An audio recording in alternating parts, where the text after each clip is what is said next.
प्यारे साथियों, आज मेरे वंडर टिप्स चैनल पर बहुत ही महत्वपूर्ण एक विषय है और हमारे देश के कर्णधारों के ऊपर है, हमारे बच्चों के ऊपर है, स्टूडेंट्स के ऊपर है। तीसरी क्लास से लेके और कॉलेज टाइम तक है। तो इसको आप अच्छी तरह से देखिए, सुनिए। जहाँ भी कोई प्रश्न है अपने कमेंट बॉक्स में लिख सकते हैं, प्लस इसमें जो भी आपको नंबर दिए जाएंगे उन पे आप डायरेक्ट बात कर सकते हैं। ये बहुत ही अच्छा सेशन होने वाला है, करीब 15 से 20 मिनट का। तो अभी शुरुआत कर रहे हैं हम इसकी। तो अभी मेरे साथ जो साथी, और मैं दोस्तों बताऊं, मेरा यूट्यूब चैनल है वंडर टिप्स। मैं unicorn CEO, motivational speaker, life coach, YouTuber, blogger, podcaster हूं। तो आज ही हम यूट्यूब के माध्यम से एक पॉडकास्ट लाए हैं और इसमें G2G प्रोग्राम है। G2G प्रोग्राम अपने बहुत अच्छा प्रोग्राम है बच्चों के लिए, जिसमें बच्चों को किस रुझान में जाना है, किस साइड में जाना है, उसको डॉक्टर बनाना है, इंजीनियर बनाना है, साइंस पढ़ानी है, आर्ट्स पढ़ानी है, म्यूजिक दिलवाना है, नहीं दिलवाना, ये सारी चीज़ों का होगा। एक अच्छी कंपाइल्ड 40-50 पेज की रिपोर्ट बनती है बच्चों के और माता पिता और स्कूल के मतलब बताने के बाद, मतलब उनकी सहमति के बाद होता है। और मैं आपको मिलवाने जा रहा हूँ इस संस्था को जो चला रहे हैं, जो इसके संयोजक हैं मतलब नेशनल लेवल पे, वो हैं हमारे कौशल साहब, आशुतोष कौशल जी। कौशल जी, अपनी इंट्रोडक्शन दीजिए प्लीज जनता को। जी, मैं आशुतोष कौशल एक मेमोरी साइंस एक्सपर्ट के रूप में कार्य करता हूँ। साथ ही साथ G2G प्रोग्राम का नेशनल कोऑर्डिनेटर भी हूँ।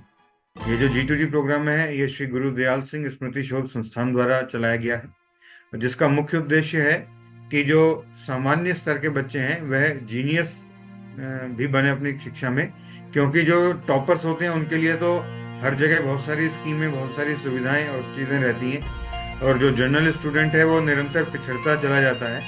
तो जनरल स्टूडेंट असल में वो प्राकृतिक रूप से या नेचुरल रूप से शिक्षा में कमज़ोर है, ऐसा नहीं होता। बस ये होता है कि टॉपर्स को जो जिस तरह का माहौल चाहिए होता है वो उन्हें मिला हुआ होता है, और जो जनरल स्टूडेंट होता है उसके हम प्रतिभा का आकलन सही प्रकार नहीं कर पाते हैं। उसकी जो जन्मजात क्षमताएं हैं उनका आकलन नहीं हो पाता है, और उन क्षमताओं के अनुरूप उसको माहौल नहीं मिलता है। तो इसमें हमारा G2G कार्यक्रम में यह रहता है कि इसका पहला स्तर होता है कि विद्यार्थी की जन्मजात प्रतिभाओं का आकलन, और फिर उस आकलन के अनुसार उसको शिक्षा के क्षेत्र में और कैरियर के क्षेत्र में सलाह, टूल्स और निरंतर जो है काउंसलिंग उपलब्ध करा। इसमें एक तरह से माता पिता को भी बहुत तो सहारा मिलता है कि उनको ये चिंता नहीं रहती कि बच्चे को 10वीं के बाद या 9th के बाद में किस डायरेक्शन में लेकर जाना है, 11th 12th। वैसे उससे भी ज्यादा वीरेंद्र जी की जो आजकल की शिक्षा का खर्चा 25-30 लाख रुपए का हो चुका है।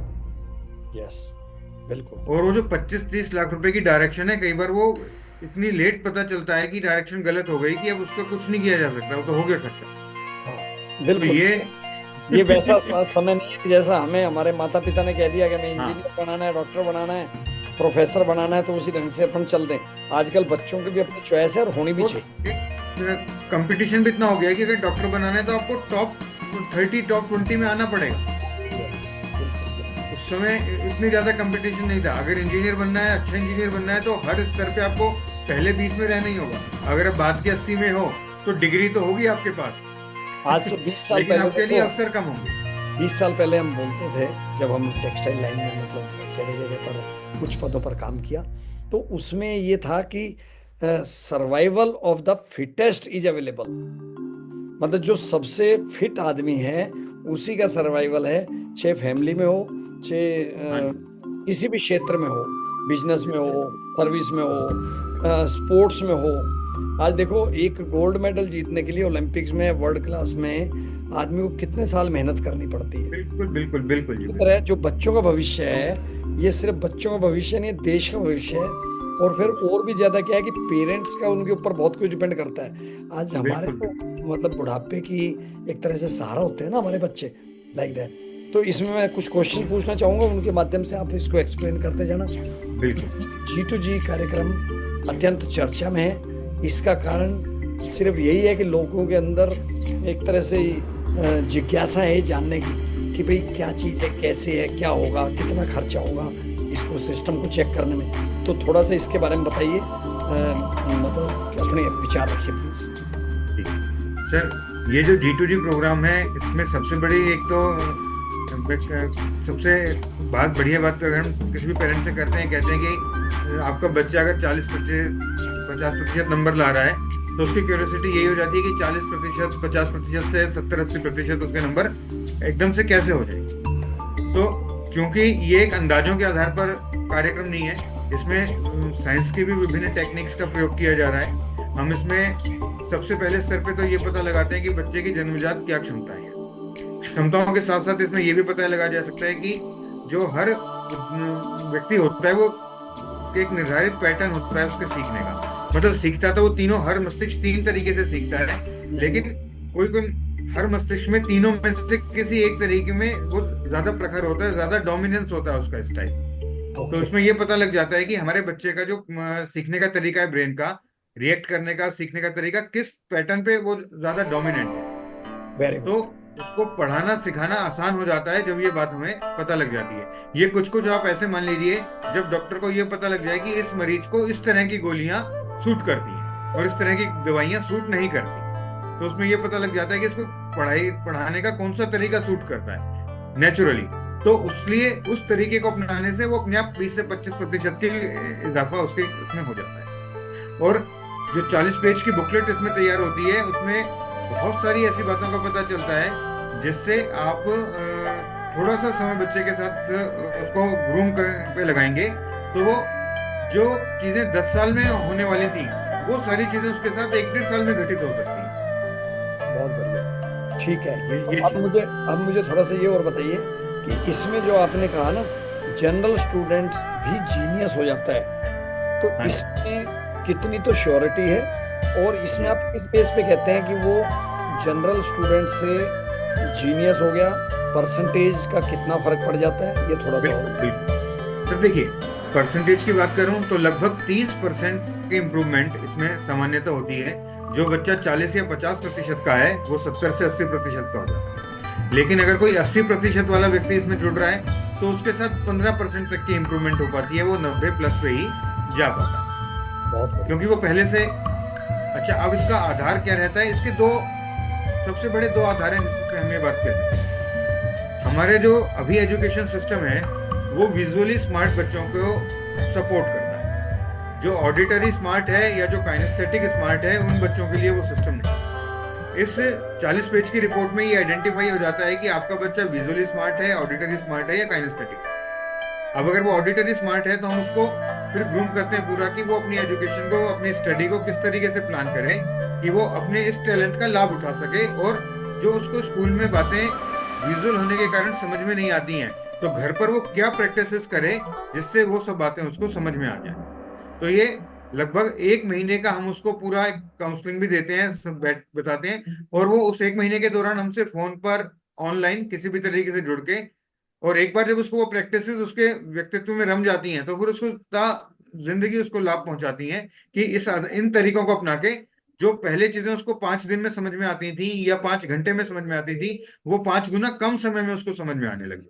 बहुत बढ़िया, बहुत बढ़िया। तो इसमें ये और बताइए कि जब आप, मतलब आपका इसमें कैसे स्टेप्स होते हैं। मान लिया सपोज आप जी स्कूल में गए, वहाँ पे जी आपने प्रिंसिपल साहब से बात की, डायरेक्टर से, उन्होंने सर, कहा कि भाई हम इसमें, मतलब वहाँ कहाँ कैसे अपना कनेक्शन करते हैं, और जब बिल्कुल। वो करते तो हैं, इसमें, या नहीं, जस्ट मुझे थोड़ा सा ही बताइए, हाँ जी हाँ जी बच्चे को जब आप जो है टेस्ट लेते हैं, यानी अपने जी सिस्टम से चेक करते हैं, तो उस जी रिपोर्ट में कितना टाइम लगता है, और उस रिपोर्ट के बाद में पेरेंट्स से कैसे डिस्कस करते हो, क्योंकि हर चीज को प्रिंसिपल या उसका टीचर तो डिस्कस नहीं करेगा, अल्टीमेटली तो पेरेंट्स ने डिसीजन, पेरेंट्स, बिल्कुल तो वो कैसे बिल्कुल करते हैं, वो थोड़ा सा बताइए। सर। हम इसमें पेरेंट्स और बच्चों से ज्यादा डिस्कस करते हैं, टीचर से हम डिस्कस करते हैं, लेकिन बहुत बार क्या होता है, टीचर्स अपने को एक निश्चित सिस्टम फॉलो करना उसकी मजबूरी होता है। एक निर्धारित समय में उसको कोर्स पूरा करना है, स्कूल का एक पैटर्न है। अब वो उनको भी लगता है कि कुछ कमजोर बच्चों के कारण सारा पैटर्न तो हम नहीं बदल सकते। कुछ स्कूल इसमें एग्री करते हैं कि जो ऑडिटरी लर्नर है उनको हम आपके स्टाइल से डील करें।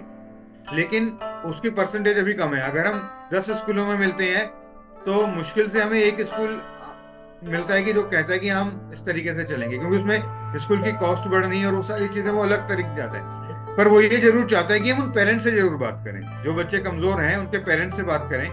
तो हम इसमें ये करते हैं, जो स्कूल कर रहा है उसको वो करने देते हैं, हम एडिशनली बच्चे को घर पे, जैसे हर बच्चे ने आजकल ट्यूशन लगाया हुआ होता है, तो हमें उन ट्यूटर से बात करते हैं और घर पे बात करते हैं कि ये अगर आप कोई ट्यूटर ढूंढ रहे हैं इस बच्चे के लिए तो इस कैलिबर का ढूंढें, इसको इस तरह की जरूरत है, क्योंकि सेम तरह का टीचर तो उसे स्कूल में भी मिला हुआ है। राइट। असल में हो क्या रहा है, वही पैटर्न पे वो स्कूल में पढ़ रहा है और उसी पैटर्न पर वो ट्यूशन वाले से भी पढ़ रहा है, तो उसको दोनों का अलग अलग कोई लाभ नहीं मिल पा रहा। हाँ हाँ, समझ गया। ठीक है। तो अब वैसे इसमें हम ये बताते हैं कि अगर आप जो एक्स्ट्रा पैसा खर्च भी कर रहे हैं तो उसकी डायरेक्शन, मतलब उसमें इन बातों का ध्यान रखते हुए इसके लिए ट्यूटर अरेंज किया। बहुत बढ़िया। तो वो जो रिपोर्ट लेने में हमें जो स्कैनिंग करते हैं, ये जो है ये फिंगरप्रिंट्स के बेस पर है, इसमें कोई क्वेश्चन आंसरिंग नहीं होती बच्चे पे। हम उसके फिंगरप्रिंट्स की स्कैनिंग करते हैं जिसमें 20 से 30 मिनट का समय लगता है, और उसके बाद लगभग 5 दिन में ये हमारी रिपोर्ट तैयार होकर आ जाती है, और आने वाले 15 दिन के अंदर हम पर्सनल काउंसलिंग उनको प्रोवाइड कराते हैं। तो कई बार छठे दिन भी काउंसलिंग एक बार होती है, वन टाइम? सर हाँ, ऑफिशियली ये एक बार होती है, लेकिन बच्चे को बार बार जरूरत पड़ती है तो 1 महीना ओपन होते हैं। Okay, very good. और पेरेंट्स हमारे ऑफिस में आके मिल सकते हैं। बाय द वे, हमें अब एक बार हम मिल लिए, अब दोबारा हमारा जाना संभव नहीं हो रहा, तो वो फोन पे हमसे बात कर लें, इस तरह की जूम मीटिंग अरेंज कर लें, और या फिर ऑफिस आकर मिल जाएं, तो तीनों में से कोई भी चीज हो जाती है। और कई बार हम दोबारा भी चले जाते हैं, मान लीजिए उस एरिया में हमारा दोबारा से हम जा रहे हैं उस एरिया में, वो वहीं रहते हैं, तो मिलने में हमें कोई नुकसान नहीं है, बच्चे का लाभ ही हो। Very good. अच्छा, तो आप मतलब ये भी बताए थे तीसरी क्लास के बच्चे का, चौथी क्लास के बच्चे का, कि इसका रुझान किस तरफ है? वो 40 पेज की रिपोर्ट वो ये बता देती। रुझान इसमें आपको देखिए, इसमें क्या क्या चीजें पता चलेंगी, 4 बहुत इंपॉर्टेंट बातें इसमें पता चल जाती हैं। एक तो लर्निंग स्टाइल ब्रेन का क्या है, कि बच्चे को सबसे ज्यादा समझ में किस तरीके से आता है। दूसरा, हम ये देखते हैं कुछ बच्चे ऐसे होते हैं कि समझ में तो आ जाता है लेकिन वो उसे व्यवहार में नहीं लाते, तो ब्रेन का डिसीजन पैटर्न क्या है, वो व्यवहार में क्यों नहीं ला रहा होता, उसका कारण भी पता लग जाता है। ठीक है, बहुत अच्छा। तीसरी बात इसमें, हाँ जी, तीसरी बात इसमें ये पता चलती है कि मल्टीपल इंटेलिजेंस, जो 8 तरह की इंटेलिजेंस है ब्रेन की, हर इंटेलिजेंस में उसका क्या स्टेटस है। मतलब ऐसा नहीं कि सबसे बढ़िया किसमें है, 8 की 8 इंटेलिजेंस में कुछ ना कुछ दिमाग की गति होती है। किसी भी इंटेलिजेंस में दिमाग 0 हो ऐसा नहीं होता। अब किसमें कितना कितना है वो सब पता लग जाएगा। तो टॉप 3 अगर पता लग जाते हैं तो कैरियर डिजाइन करना और प्लान करना फिर बच्चे की जरूरत के हिसाब से होगा, अब वो अंदाजों के हिसाब से नहीं। ये 3 बातें पता लग जाती हैं। फिर उसके बाद उसके बिहेवियर से संबंधित अलग से बहुत सारी बातें पता चलती हैं। कई बार बच्चा पढ़ाई में अच्छा है तो उसे आप कुछ भी करा दें, पढ़ हो जाएगा। तो कई बार ऐसा होता है कि पेरेंट्स किसी ऐसे फील्ड से, जहाँ ग्राफिक डिजाइनर की जरूरत है, पेरेंट्स का बिजनेस है, वो चाहते हैं कि डिजाइनिंग का काम आगे चल के संभाल ले, हमें डिजाइनर रखने की जरूरत ना पड़े। अब अगर वहां पे बच्चे पढ़ाई में अच्छा होते हुए कोर्स तो बढ़िया से कर लेगा, लेकिन अगर उसका सीक्यू कम निकला तो वो उस डिजाइनर को बीट नहीं कर पाएगा। तो इसमें ये भी पता लग जाता है कि बच्चे का क्रिएटिव क्वेश्चन कितना है, एडवर्सिटी क्वेश्चन कितना है, और इमोशनल क्वेश्चन कितना है। अगर बच्चा मानसिक रूप से मजबूत नहीं है, मतलब इमोशनली मजबूत नहीं है, कमजोर है, तो जब आप उसे हॉस्टल में भेजेंगे तो वहां पे दिक्कत आएंगी, और आप भेजना चाहते हैं बाहर उसे, तो ये समय से पता लग जाए अगर आपको कि वो इमोशनली उसका स्टेटस क्या है, तो वो बढ़ाया जा सकता है। फिर आपके पास 7-8 साल हैं उस पर काम करने के लिए, और आप इस तरीके से तैयार कर सकते हैं। तो कुल मिला के ये जो 5-6 चीजें हैं, ये एजुकेशन और कैरियर प्लान करने में केवल ऐसा नहीं है कि हमें ये पता लग गया कि इसकी ये चीजें बढ़िया हैं, हमें साथ साथ लिमिटेशन भी पता चल जाती है, और लिमिटेशन में भी काम किया सकता है। जैसे सपोज कीजिए मुझे बहुत ठंड लगती है, फिर भी मैं शिमला जाना चाहता हूँ, तो अगर मुझे पता हो कि शिमला की ठंड मेरे हिसाब से सूट करने लायक नहीं है, तो मैं ज्यादा गर्म कपड़े लेकर जाऊंगा। राइट, जैसे प्लान करते हैं व्यवस्थाएं। तो ये रिपोर्ट हमें ये बताती है कि अगर आप मान लीजिए, कई बार पेरेंट्स कहते हैं कि इससे तो डाउट हो जाएगा दिमाग में कि हम कराना कुछ और चाहते हैं, अब डाउट हो गया। तो हम ये कहते हैं कि अगर आप ये भी चाहते हैं कि सब कुछ पता होते हुए भी मुझे अगर वही कराना है, तो भी आप इसको कर सकते हैं कि अब आपको पता लग गया कि ये नेचुरली इस चीज के लिए नहीं है, तो आपको ज्यादा लेबर करनी पड़ेगी। कैसे कैसे करनी है वो भी हम आपको प्लान करके दे सकते हैं। अगर ये पता लग जाए कि बच्चा इंजीनियर, इसका मतलब है कि जो इसमें ये पता काम है सिस्टमेटिक अप्रोच से अगर काम करेंगे तो पेरेंट्स को नहीं, स्कूल में और सबको फायदा है। बिल्कुल इस रिपोर्ट से ये पता लगा कि वो इंजीनियरिंग की पढ़ाई के लिए सूटेबल नहीं है, डॉक्टर की पढ़ाई के लिए सूटेबल। आप कहते हैं नहीं हम तो इंजीनियरिंग बनाएंगे, उसके बाद भी सपोज कीजिए, तो तब हम आपको ये भी बता सकते हैं कि स्टेप बाय स्टेप कि आप अब आपके पास 7 साल है, मान लीजिए वो चौथी क्लास में 12वीं तक, आपके पास ये 6-8 साल है, इसमें स्टेप बाय स्टेप हमें क्या करना है कि जिससे जो इंजीनियर बनने के लिए चीजें हैं वो उसकी इंप्रूव हो जाए 7-8 सालों में। तो बाद में ऐसा ना हो कि वो इंजीनियरिंग में एडमिशन तो ले ले और वहां फेल हो। उससे बेहतर ये है कि हम 7-8 साल उस पर काम करें और वहां पर भी टॉप हो करते हैं, क्योंकि ब्रेन में ऐसा कुछ नहीं है कि उसको इम्प्रूव नहीं किया जा सकता। बिल्कुल बिल्कुल। अब यह है कि हमें अपनी नेगेटिव पॉइंट्स को ठीक करके जबरदस्ती उस तरफ जाना है, या जिनमें नेचुरली हमें स्ट्रांग है हमें उस तरफ जाना है, वो हमारे अपना डिसीजन है। बहुत बढ़िया, वेरी गुड। तो अब ये बताइए इसमें कि इसमें अभिभावक और विद्यालय किस ढंग से इस प्रोग्राम में आपका सपोर्ट करें कि हम ये चीज ज्यादा से ज्यादा बच्चों को बेनिफिट करवा सकें। इसमें हम अभिभावक देखिए, दोनों स्तर पे हम तीन तीन चीजें करते हैं। एक तो हम स्कूलों में अगर है तो वहाँ एक पूरी एग्जीबिशन लगाते हैं जिसमें इस टेक्नोलॉजी के बारे में और उस पूरे सिस्टम के बारे में बताया जाता है, जिससे वहाँ पढ़ने वाले बच्चे और उन बच्चों के अभिभावक उस प्रदर्शनी को देखें। और पहले सबसे पहला तो है कि इसके बारे में जानना और जागरूक बनना कि ऐसा भी कुछ है। फिर अपने संदेह निवारण के लिए वो बातचीत कर सकते हैं। यहाँ पर हम एक दो तरह की सेमिनार रखते हैं। एक तो मैक्सिमाइज योर चाइल्ड ग्रोथ करके हम एक वर्कशॉप करते हैं जिसका कोई चार्जेस नहीं होता। दूसरा हम यहाँ पर इसमें रखते हैं कि एक श्योर सक्सेस टॉक रखते हैं स्कूलों में। वो पेरेंट्स के साथ भी होती हैं, टीचर्स के साथ भी होती हैं, और टीचर्स को भी इस टेक्नोलॉजी के बारे में समझाने के लिए वहां पर भी हम एक द नीव करके हमने टीचर्स के लिए भी प्रोग्राम बनाया हुआ है 3 डेज का, जिसमें टेक्नोलॉजी के बारे में हम उनको भी बता सकें।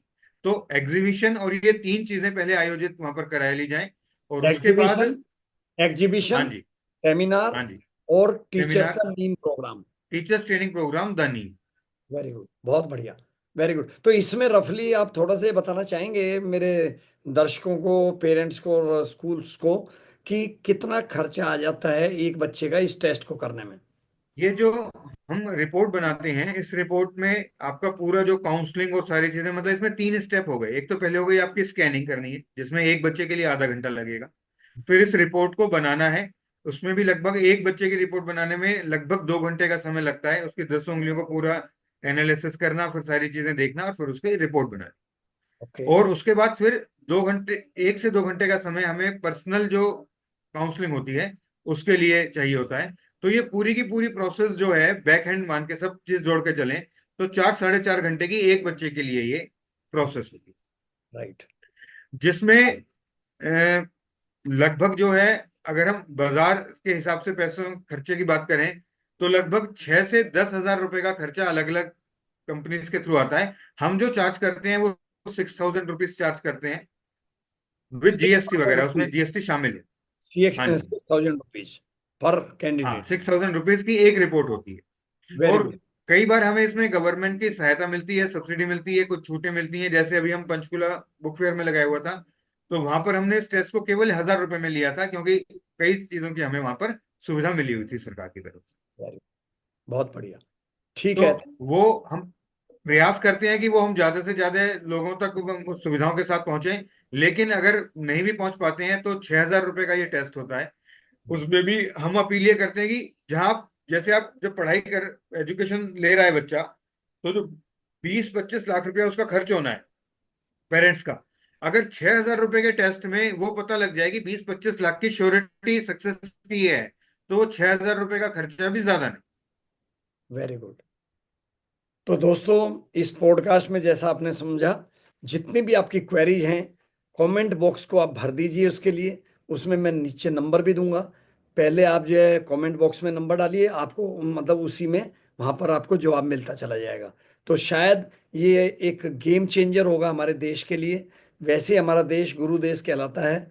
हमारे बच्चे दूर दूर तक हैं, चाहे वो यूएस से देख लो, किसी भी दूसरे कंट्रीज में देख लो, आईटी में देख लो, मतलब हमारे लोगों का मुकाबला ही नहीं है। तो उसमें अगर ये काम और जुड़ जाएगा तो शायद सोने पे सुहागा हो जाएगा। तो इन्हीं शब्दों के साथ सर, मैं कुछ, हाँ, यस, सर, और कुछ शब्द हाँ, कहना चाहें आप? रशिया और चाइना जैसी कंट्री 1980 से इस टेक्निक का प्रयोग कर रही है। Very good, very good. मतलब आप लगा लीजिए हम लगभग 40 साल पीछे हैं। हम्म। और अभी भी अगर हम वर्कशॉप कहीं सेमिनार लगाते हैं, मतलब हमसे वहां पर 1,000 से ज्यादा लोगों का संपर्क रहा है उन 7 दिनों के अंदर। और 100 से अधिक लोगों ने इसकी वहां पे अपनी स्कैनिंग कराई। Very good. लेकिन केवल एक अभिभावक ऐसे थे जिन्हें पता था। हाँ, अवेयरनेस नहीं है इसका मतलब। हाँ, उन्होंने पोस्टर देखा, उन्होंने कहा डीएमआईटी, तुरंत आए। भाई साहब ये डीएमआईटी हो रही है? मैंने कहा हाँ जी हो रही है, हमें करानी है। उन्होंने कुछ नहीं पूछा, ना कुछ जानना था, उन्हें पहले से पता। Right, right. जैसे कि वो कहीं ढूंढ रहे हो कहाँ होती है डीएमआईटी। अपने बच्चों के लिए हर आदमी सोचता है कि कैसे तो बेस्ट यहाँ कर सकते पता नहीं है। जी। हैं। ठीक है, इसमें जैसे देखो, आप जानते थे। जितने बिल्कुल आपके सेमिनार्स होंगे, गवर्नमेंट का जिस तरह संरक्षण, मतलब आपको बिल्कुल बिल्कुल बिल्कुल। सपोर्ट है, तो इसका काफ़ी लगेगा। और इस चैनल के माध्यम से और सोशल मीडिया के माध्यम से मैं कहूँगा कि भाई, हम इस काम को आगे से आगे बढ़ाएं, क्योंकि हमारे देश के कर्णधारों के लिए संबंधित ये काम है और इसका बहुत अच्छा प्रभाव पड़ेगा। तो इन्हीं शब्दों, और कोई शब्द आपने कहना है या ओके, फिनिश है अभी? नहीं सर, आप सब बातें कह चुके हैं। बस आपका धन्यवाद, आपके चैनल का धन्यवाद, आपकी संस्था का बहुत बहुत धन्यवाद थैंक यू। कि हम मतलब इस एक अच्छी मुहिम में हम दोनों सहयोगी बने। और बिल्कुल, बिल्कुल, नहीं, बिल्कुल। खुशी होगी कि मतलब मैं तो यहाँ तक भी कहता हूँ कि खुशी ये होगी कि 1,000 लोग पूछें, भले अभी ना भी कराए कोई टेस्ट, लेकिन ये जानकारी लोगों तक पहुंचे। क्योंकि जब जानकारी होगी, एक मानस बनने में, फिर सारी चीजें होने में एक समय लगता है, लेकिन जानकारी का पहुंचना सबसे ज्यादा जरूरी बिल्कुल, बिल्कुल। ठीक है, तो इन्हीं शब्दों के साथ दोस्तों, जैसा ही आपको ये वीडियो लाइव होगा, जल्दी जल्दी कोशिश करेंगे, तो आप इसको अपने सारे जानने वालों में ज़्यादा से ज़्यादा शेयर करिए, चैनल को सब्सक्राइब करिए। All the best. Thank you very much. जय हिंद, जय है। भारत। धन्यवाद।